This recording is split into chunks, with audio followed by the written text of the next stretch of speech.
अस्सलाम वालेकुम। प्रोग्राम अपना अपना गिरबान में मैं हूं मतीउल्लाह जान। आज हम बात करेंगे 30 करोड़ रुपए की, जिसकी उम्मीद एक आम पाकिस्तानी शहरी लगा के पिछले 15 साल से बैठा है।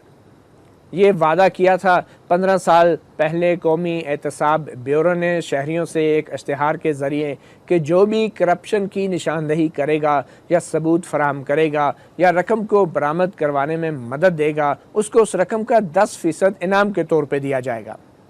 मगर आज हमारे साथ मौजूद हैं एक ऐसे शहरी जो पिछले 15 साल से इस इनाम की रकम के इंतज़ार में बैठे हैं। रियासत ने जो वादा किया वो पूरा नहीं किया और शहरी का ये ख्याल है कि उससे रियासत ने धोखा किया है। आज के इस दौर में जब पाकिस्तान की रियासत दहशतगर्दी के ख़िलाफ़ नबरदाज़मां है, बदउनवानी के ख़िलाफ़ नबरदाज़मां है, मुखबरों का एक बहुत बड़ा किरदार है।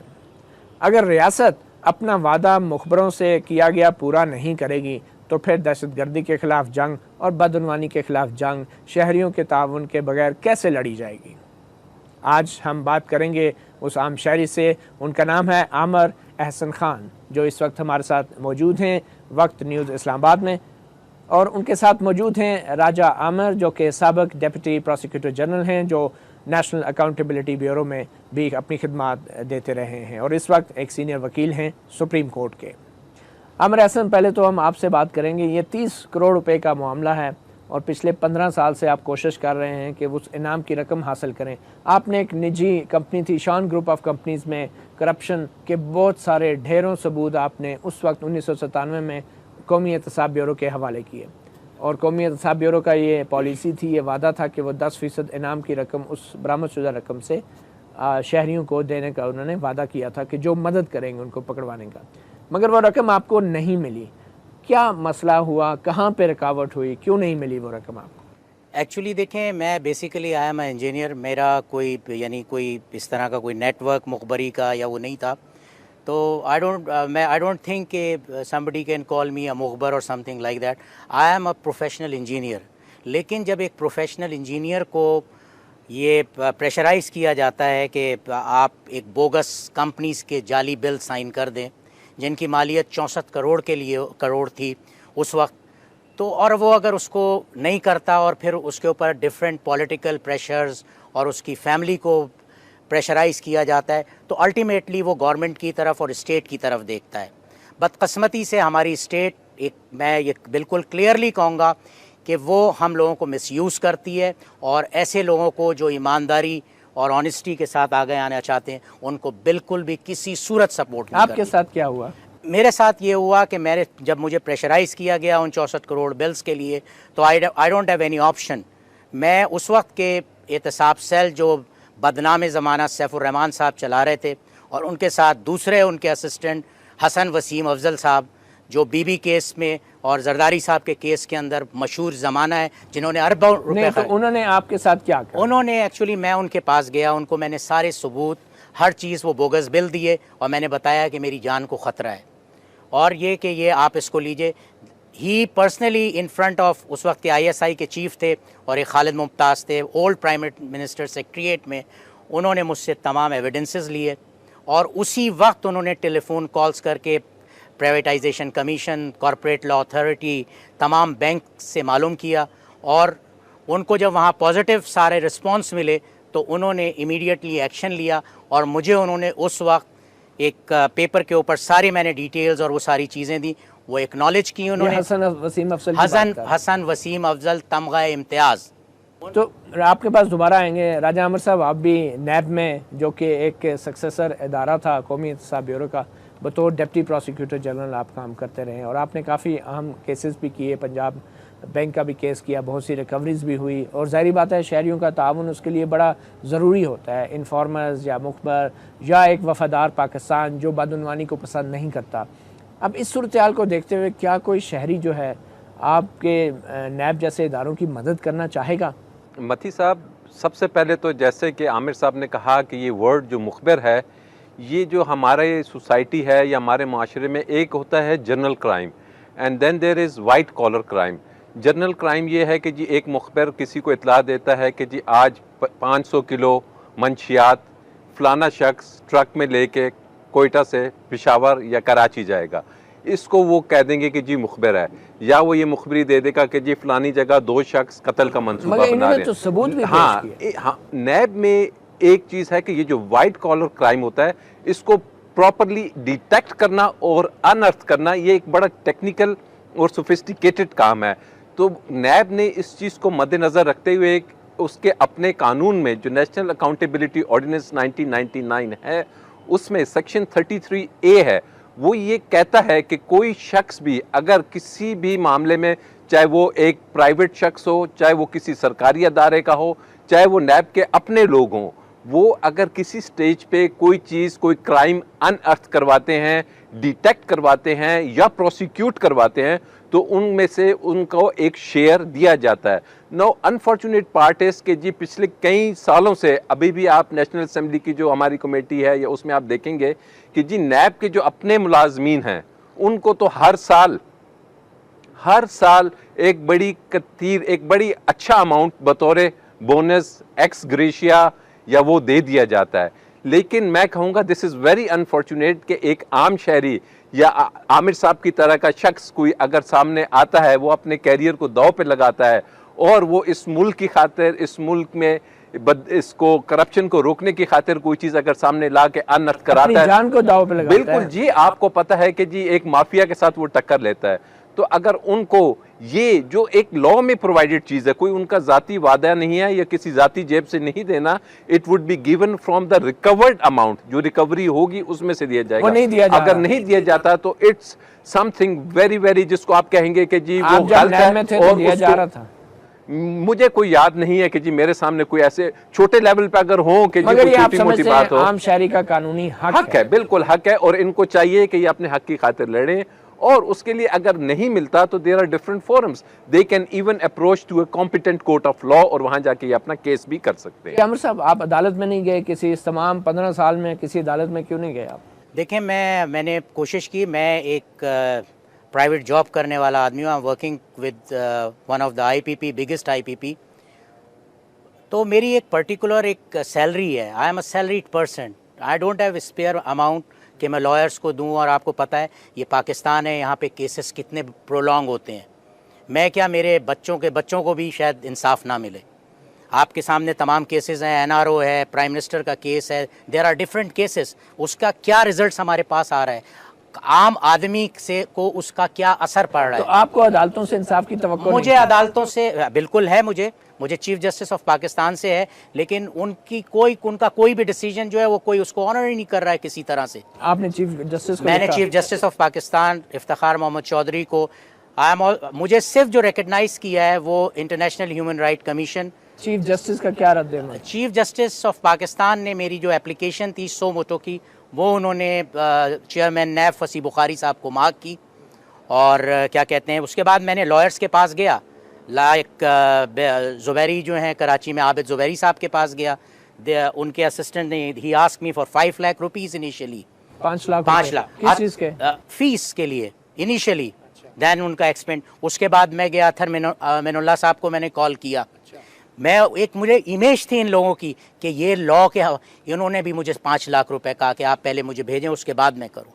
तो मतलब केस लेने से पहले एडवांस? हाँ बिल्कुल, दे आर आस्किंग मी। यानी मैं ये नहीं कहूँगा कि कोई भीख दे के कर दें, एक आदमी ने इंसाफ किया है, आप हमारे लॉ को चेंज करें, अगर जो मुझे मिलता है उसमें कंटेंजेंट बेसिस पे ले लें। जैसे अभी आपसे बात करते हैं, एक मुख्तसर सी ब्रेक लेते हैं, और ब्रेक के बाद जब वापस आएंगे तो हम बात करेंगे राजा आमिर से, जो एक सीनियर वकील भी हैं, कि आखिर इतने पैसे एक आम शहरी कहाँ से लाएगा अपना हक अदालत के ज़रिए लेने के लिए। एक छोटी सी ब्रेक के बाद।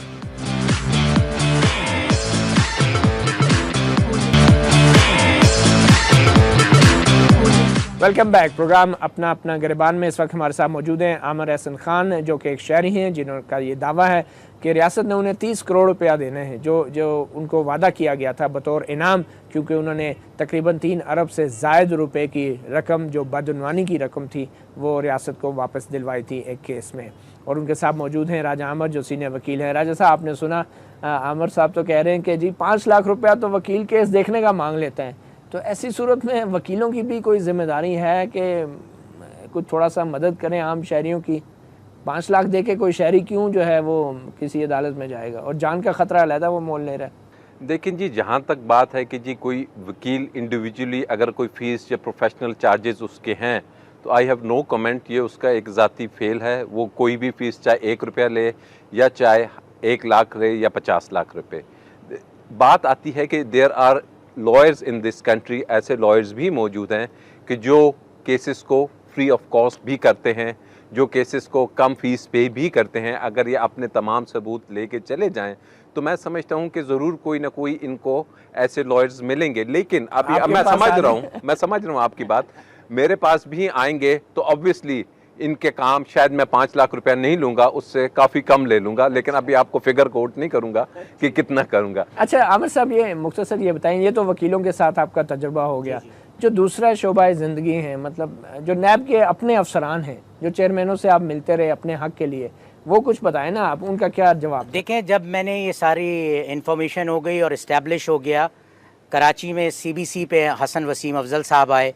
उस वक्त बड़े ईमानदार ऑफिसर जावेद इकबाल साहब जो अभी आईजीबी थे, ये वो वहाँ रहे, शुजात, क्योंकि हमने ये चोरी की गाड़ी। आप जब डिप्टी प्रोसिक्यूटर जनरल थे, आपको मिलता था कोई परसेंटेज केस जीतने का? या मुझे तो किसी केस जीतने का परसेंटेज नहीं मिलता। मैं तो वैसे एज एन एम्प्लॉय मिलता था।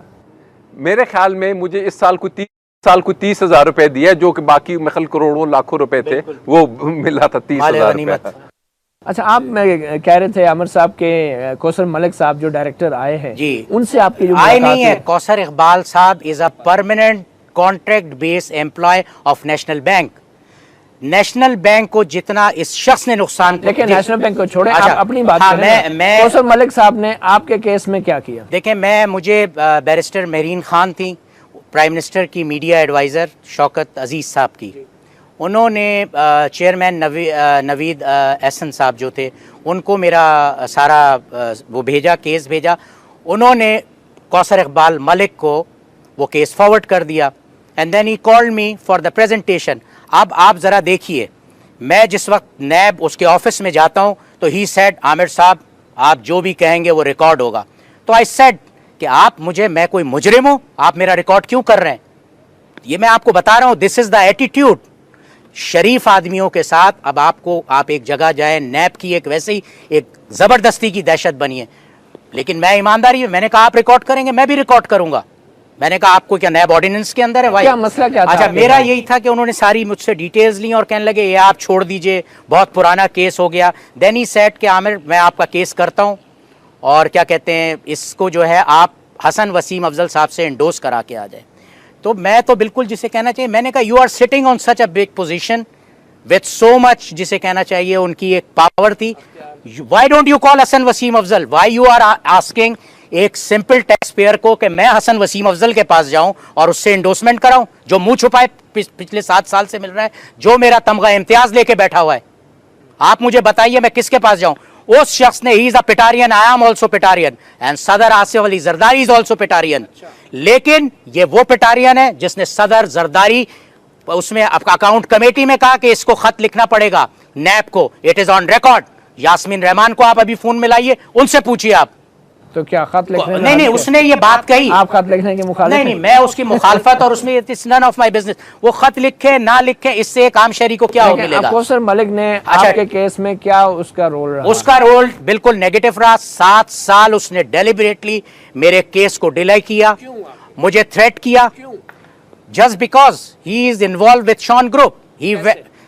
उसने एक दुबई में एक एग्रीमेंट किया इनके साथ, शॉन ग्रुप के साथ, जो शॉन ग्रुप ने एडमिट किया था कि हमने ये क्राइम फाइनेंशियल किए हैं, government of Pakistan can take this money जो हम डिफॉल्ट कर रहे हैं। इसने कौसर इकबाल मलिक वेंट इस्लामाबाद से गया और तलत घुमन को अपने साथ लेके गया, वहां जहां रुका। आज आप वो एक्सपेंडिचर्स देखिए, और उसने उस क्रिमिनल, मैं कहूंगा, उस कॉन्ट्रैक्ट पे साइन करा के इनको पार्डन दिया। और ये कॉन्ट्रैक्ट प्ली बार्गेन का था? It's not a plea bargain, जो कि कानून के मुताबिक। No, it's not. इन स्टेट बैंक से कोई नहीं लिया गया, जो कंसर्न बैंक है नेशनल बैंक, जिसका ये परमानेंट कॉन्ट्रैक्ट एम्प्लॉय है, उससे ना इन्होंने लिया। सब क्या कानूनी पोजीशन है? क्या प्ली बार्गेन के लिए स्टेट बैंक से इजाजत लेना जरूरी होती है? और शॉन ग्रुप के केस से आप वाकिफ हैं? एक ब्रेक लेते हैं, फिर राजा आमिर साहब आपसे बात करते हैं। वापस आएंगे राजा आमिर से पूछेंगे कि शॉन ग्रुप में जो प्ली बार्गेन हुआ बज़ाहिर, क्या वो कानूनी था या नहीं।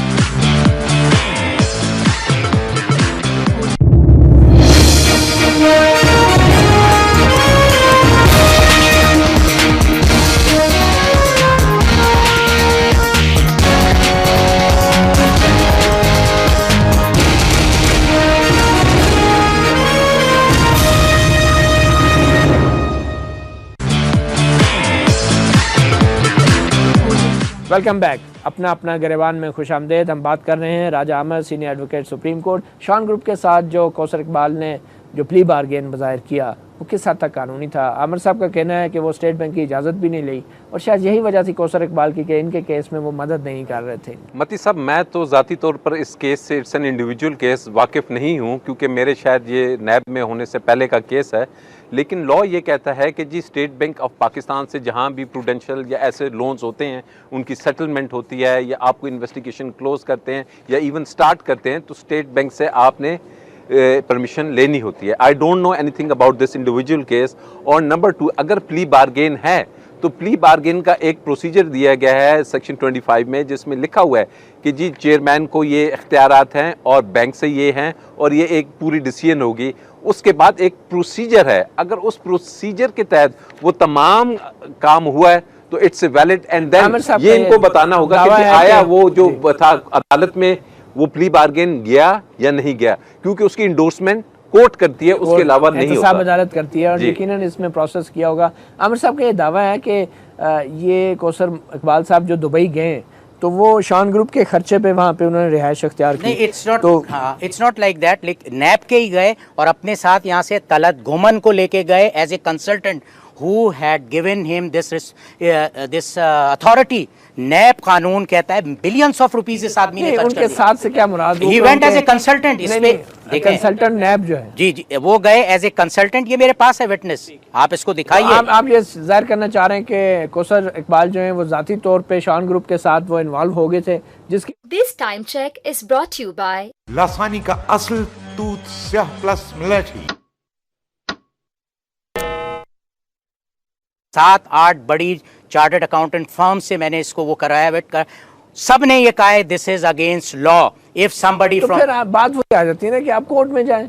देखें कोर्ट में मैं बिल्कुल, अगर अल्टीमेटली नहीं होगा, मेरे पास 2-3 ऑप्शन है। I am also a पिटारियन।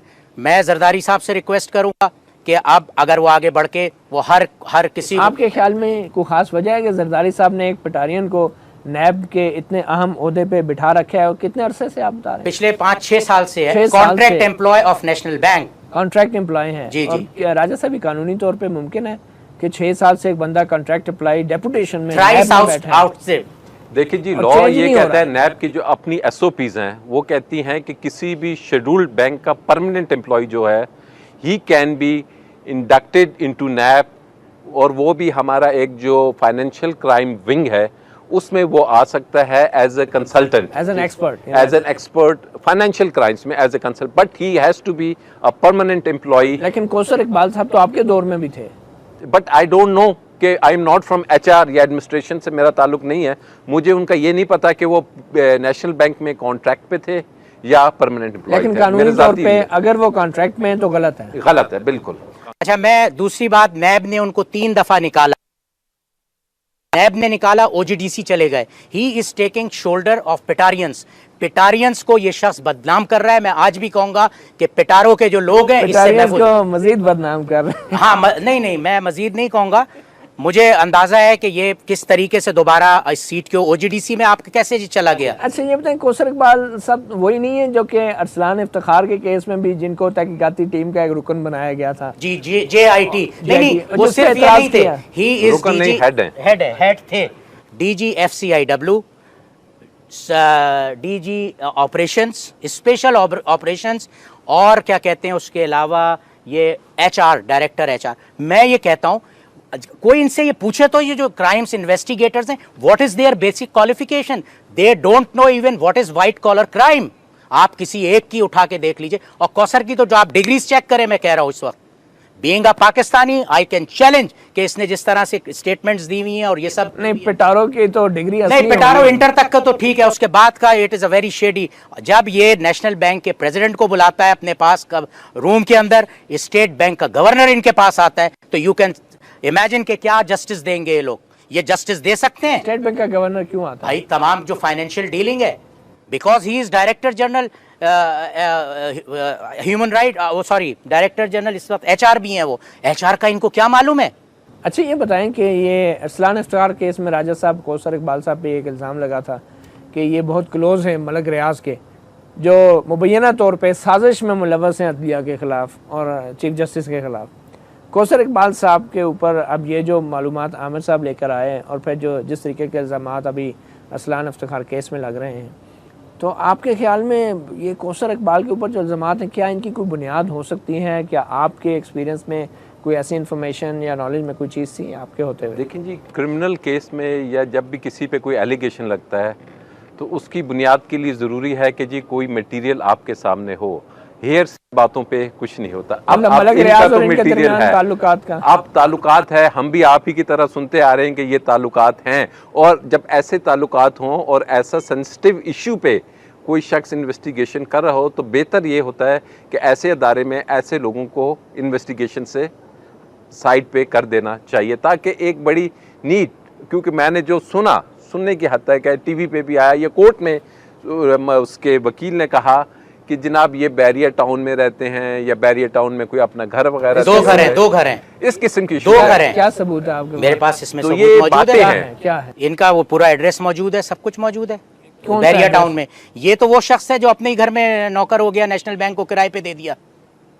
ये वो शख्स है जिसने पूरी सहाफी बरादरी को, तमाम मीडिया को ये प्रेशराइज कर दिया कि वो इसका नाम कहीं नहीं लिखे। कैसे प्रेशराइज कर दिया? प्रेशराइज, इनको एडवर्टाइजमेंट नहीं देगा नेशनल बैंक। नहीं, ये तो आप वैसे बात कर रहे हैं ना, नहीं, सबूत आप ये सबूत, ये आपका पर्सनल एक्सपीरियंस क्या है? मेरा मीडिया के पर्सनल साथ? एक्सपीरियंस ये है कि आई वेंट इस्लामाबाद, अहमद नूरानी साहब से मैं पर्सनली जाके मिला। अहमद नूरानी साहब ने इनकी पूरी डिटेल छापी थी। अहमद नूरानी साहब से जब मैंने सारी बात की, उसके बाद उनका एटीट्यूड ही चेंज था। He never help me out for this thing.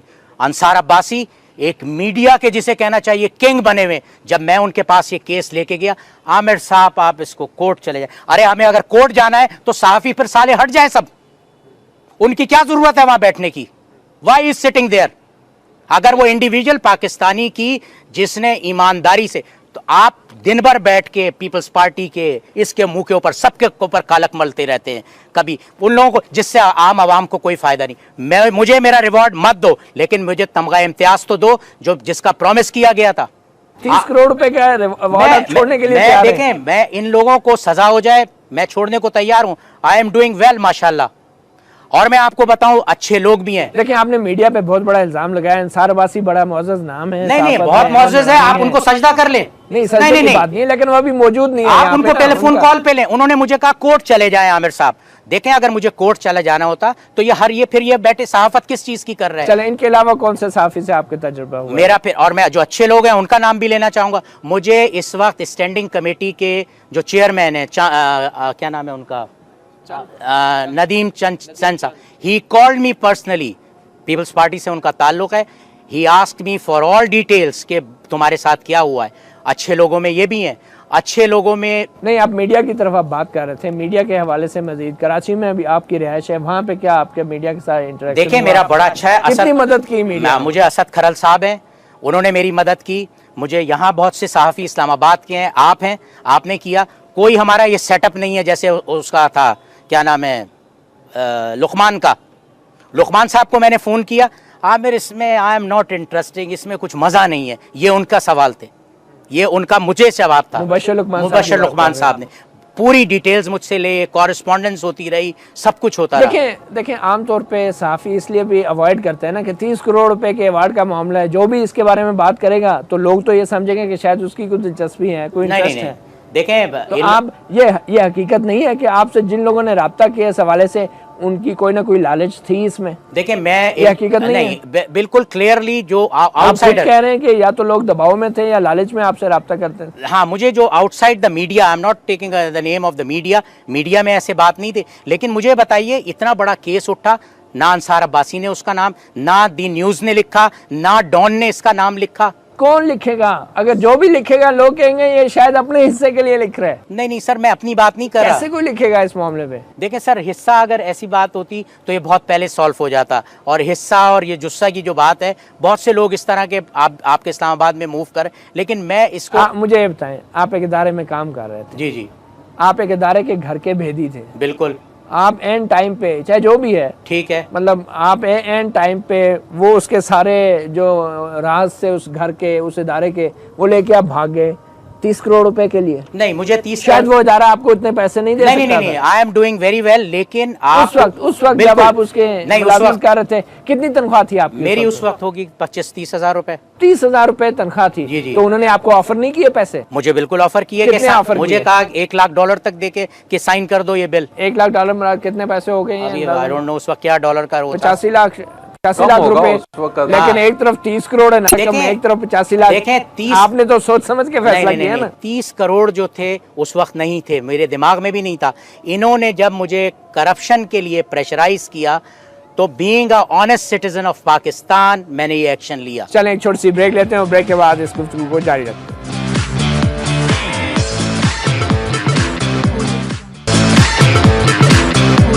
अपने अपने गिरबान में एक बार फिर खुशामदीद। हम बात कर रहे हैं एक ऐसे शरीफ शहरी से जिसका ये दावा है कि हुकूमत ने उसे 30 करोड़ रुपए बतौर इनाम देने का वादा किया था, जो पूरा नहीं हुआ क्योंकि उन्होंने तकरीबन 3 अरब रुपए से ज़ायद की बदउनवानी की निशानदही की थी और उसकी बरामदगी में मदद भी की थी। बहुत सारे सबूत फराहम किए थे। वो शहरी हैं आमिर एहसन खान, जो इस वक्त हमारे साथ मौजूद हैं, और उनके साथ तशरीफ़ फरमा है सीनियर एडवोकेट सुप्रीम कोर्ट राजा आमिर साहब।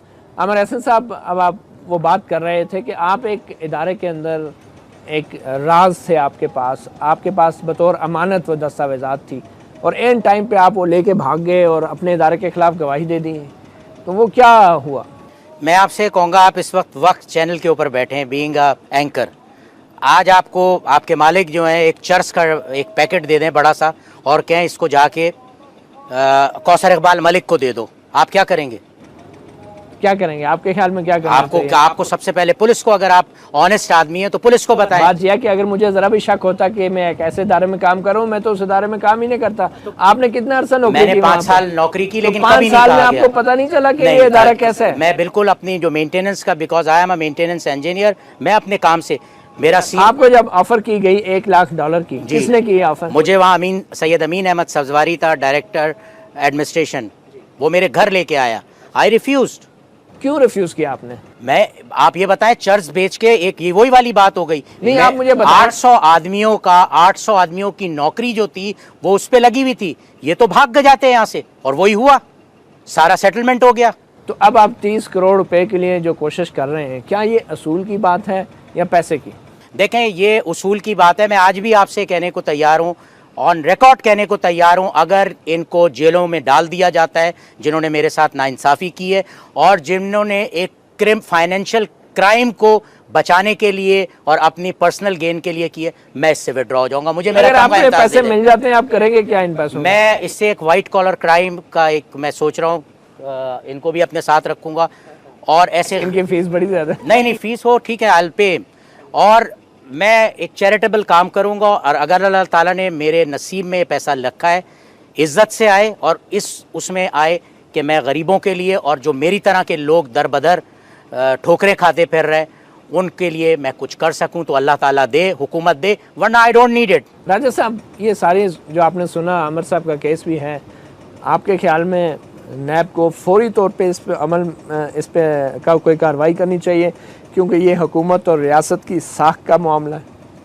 देखें जी, बिल्कुल इसको फौरी तौर पर अमल करना चाहिए। इनको पूरा इनका केस, इनको सुबह ही उनको बुला लेना चाहिए, बैठ के इनका केस डिस्कस हो।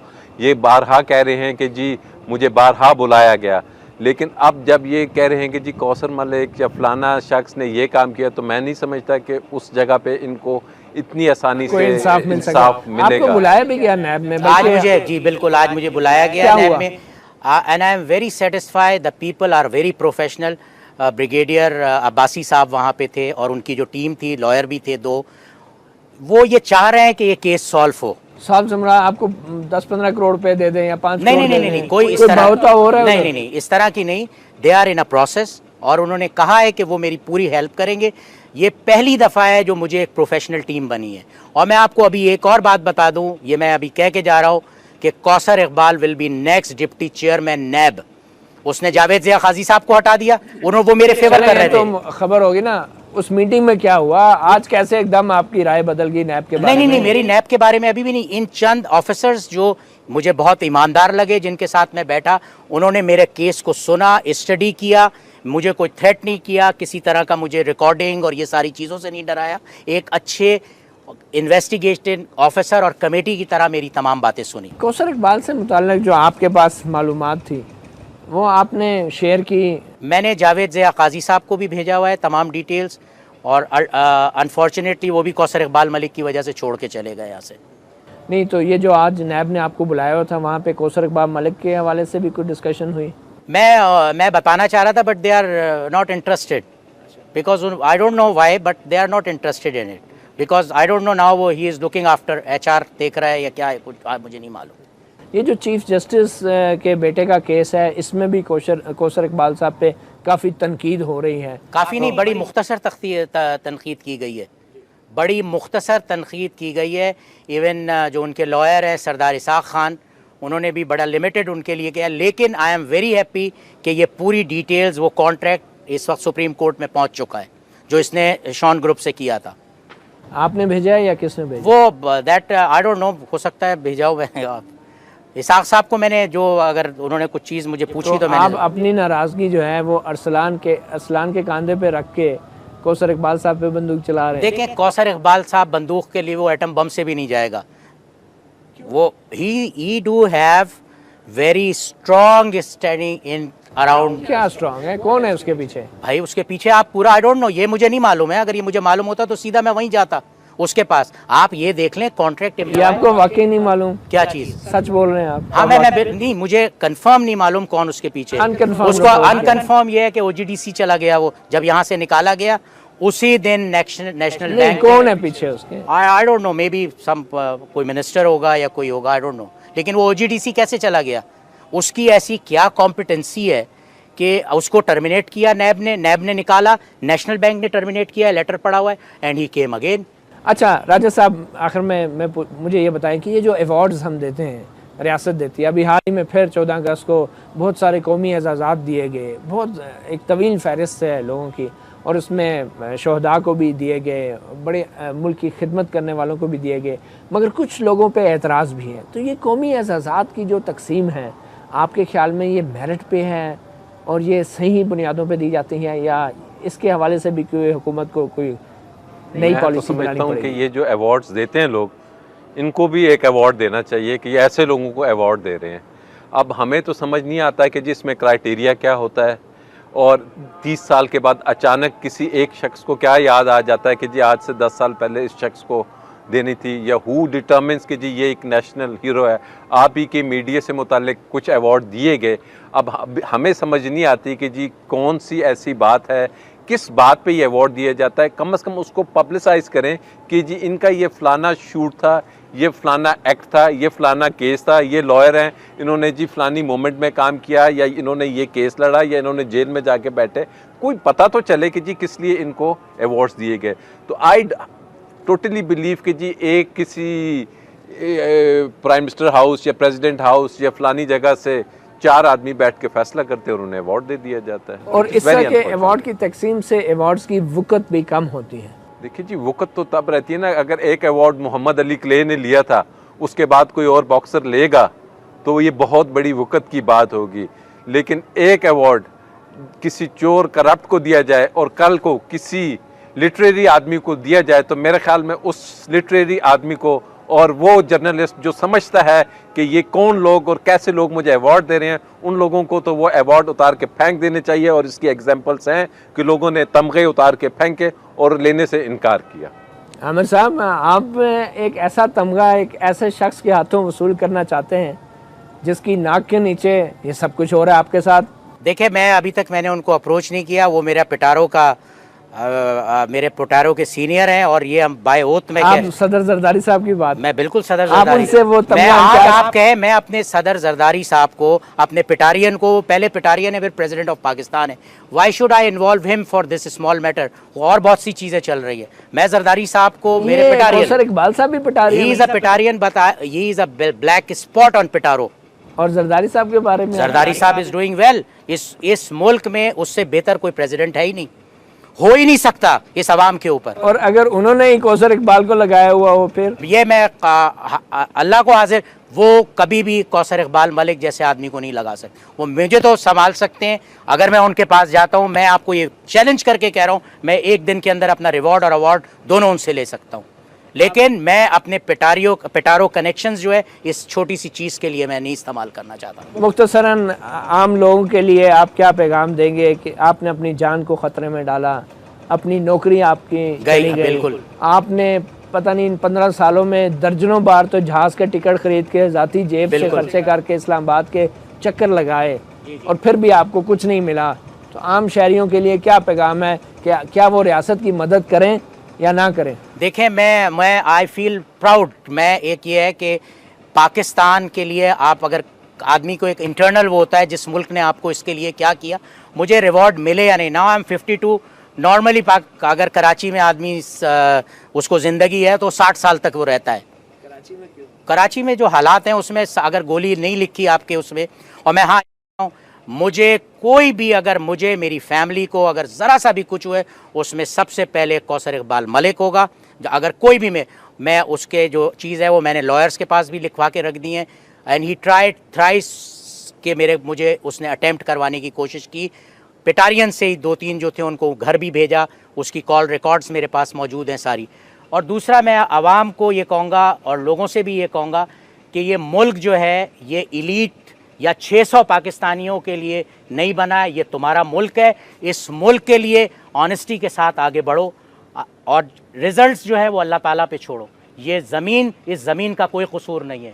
और बदउनवानी और दहशतगर्दों के खिलाफ मालूमात देते रहे शहरी। बिल्कुल देते रहे। इंशाअल्लाह ताला एक दिन वो वक्त आएगा कि हम सरवाइव करेंगे।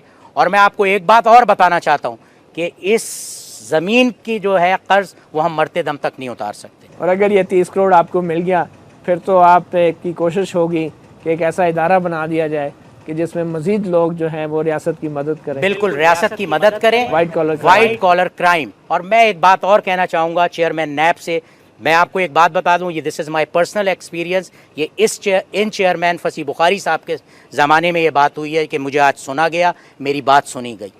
बहुत शुक्रिया। आमिर अहसन साहब, सीनियर एडवोकेट सुप्रीम कोर्ट राजा आमिर साहब, बात कर रहे थे हम एक शरीफ शहरी के उस उम्मीद की जो उसने हुकूमत से लगा रखी है। और वो उम्मीद कोई मामूली नहीं है। 30 करोड़ रुपए का वो वादा जो बकौल उनके हुकूमत ने उनसे किया था इनाम की सूरत में देने का, क्योंकि उन्होंने 3 अरब रुपए से ज़ायद की बदउनवानी का शिकार रकम जो है वो वापस हुकूमती ख़जाने में जमा कराने में मदद की थी। अभी तक उम्मीद से हैं और अब आज ही नैब में उनकी मुलाकात आला हुकाम से हुई है। अब उनको मज़ीद उम्मीद बन गई है। हम आपको गुड लक ही कह सकते हैं आमिर अहसन साहब। और शहरियों के लिए भी ये पैगाम अभी तक पुरजोश हैं। जिस तरह आमिर अहसन के बावजूद इसके कि उन्हें 15 साल से उनको उनका हक़ नहीं मिला, उनका यही पैगाम है कि दहशतगर्दी के ख़िलाफ़ और बदउनवानी के ख़िलाफ़ शहरियों को अपनी ज़िम्मेदारियाँ अदा करनी चाहिए। मतीउल्लाह जान को अपना गिरबान से इजाज़त दीजिए। आपकी कोई राय है तो हमारा ईमेल, ट्विटर और फेसबुक अकाउंट पे ज़रूर भेजें ताकि हम सब अपने गिरबान में झांकते रहें।